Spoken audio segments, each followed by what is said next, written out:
Guys, nandito ako sa sikat na pasyalan ngayon dito sa Manila.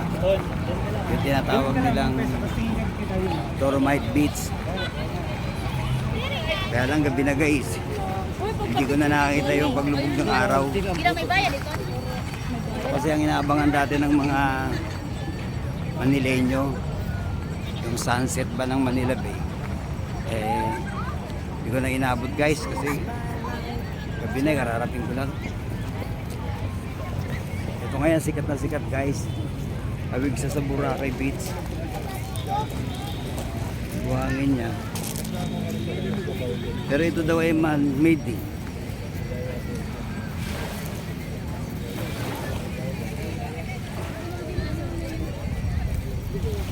Maraming tao guys kahit pahapon na.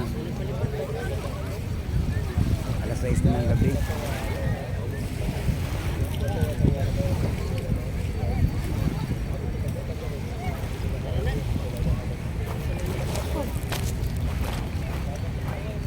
Guys, libutin natin.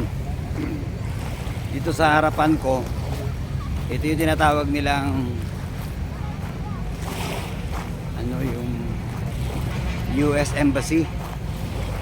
Marumi guys, maraming basura.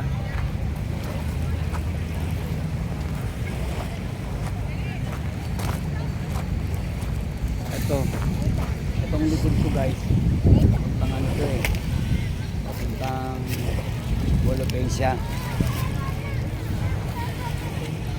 Hindi ko kilala yung mga buildings dito guys.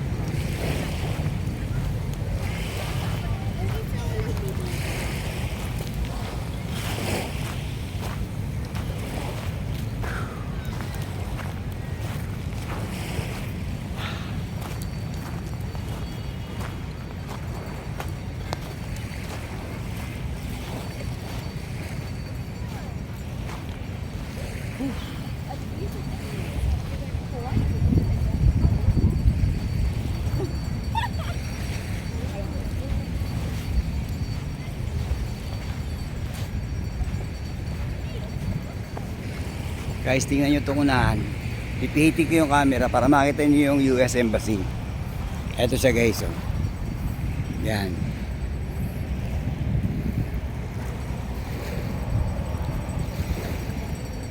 Yan guys, yung lugar na yan, nasa may harapan ng camera, ay yung tinatawag na US Embassy.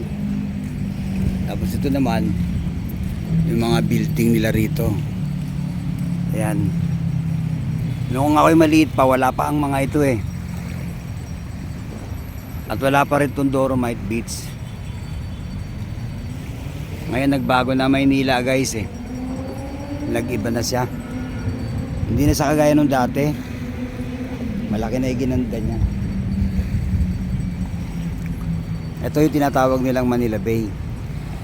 Yun yung mga barko sa laot na inirereklamo dahil sa pagdadraga ba o paghukay ng lupa para itambak dyan sa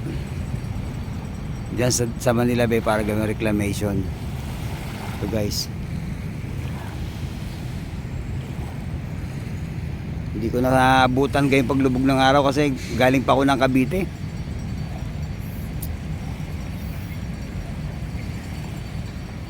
Maliit lang pala siya guys, hindi pala sa kalakihan. Sa estimate ko na sa mga 5 o mga 10 hektarya ganun. So, maigi na rin kahit paano mga taga Manila may napapasyalang ganito. Pero marumi guys, tingnan nyo yung paligid oh. Ayan oh. Daming basura din guys. Ito naman yung dagat oh. Malinaw yung tubig. Maganda.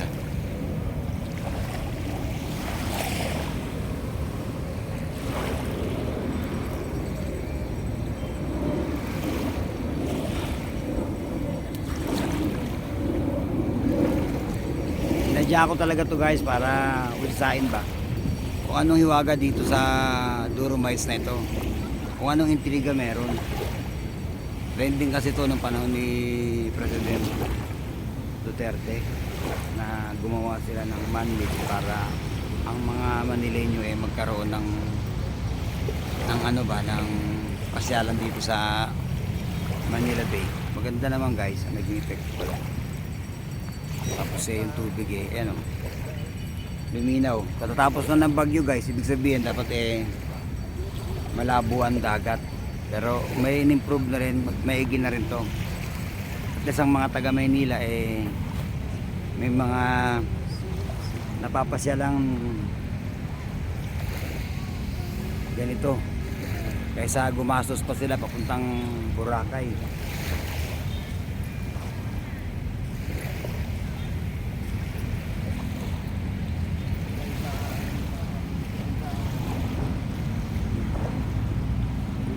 Yung natatanaw nyo guys ng mga maliliit na ilaw, yun ay barko.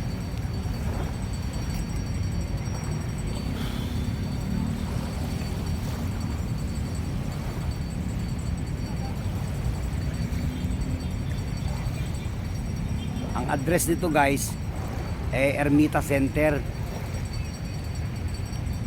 Tabi to ng US Embassy. Maganda guys, maganda. At least may napala ang pera ng pamahalaan. Intriga kasi ito pinagtatalunan to noon. Pero naging maganda naman kasi yung mga Manileño may napaglilibangan. Maganda ito guys.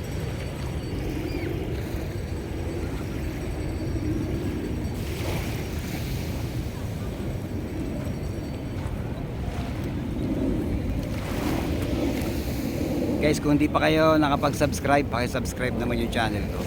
Please support. Mag-iwan na rin kayo ng komento sa ibaba. Paki-like na lang, tapos share.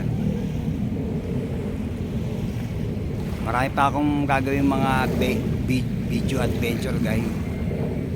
Kaya lang mahirap kasi hindi pa ako monetize Ang hirap mag-isip ng content para lang yung mga viewers mabigyan ba ng saya sa panonood nila.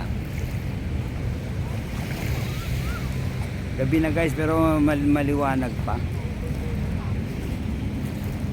Ano na mga halos alas 7 na ng gabi, pero ang paligid guys, tingnan nyo, maliwanag. Kakaiba yung kanyang takip silin. Tingnan nyo guys yung ulap. Tingnan nyo guys ayun yung kaulapan. Wala na yung araw, lubog na. Pero yung liwanag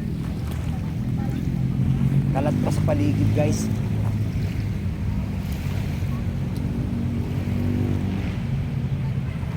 Maraming pumapasyal dito para mag-banding.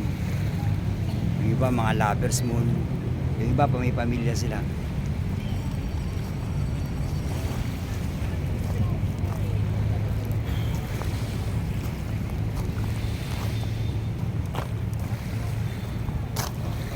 Tingnan nyo guys,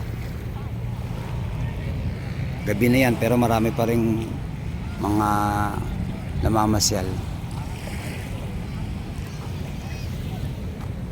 Natatandaan ko noon guys, yung yub na yun guys, meron yung baldusa na malapad, tapos doon kami tumutungtong para mga well. Kasi dito ako lumaki sa lugar na to guys sa Manila, lipot ko to guys hanggang doon sa may Divisoria yon. Ilalakad ko lang to nung araw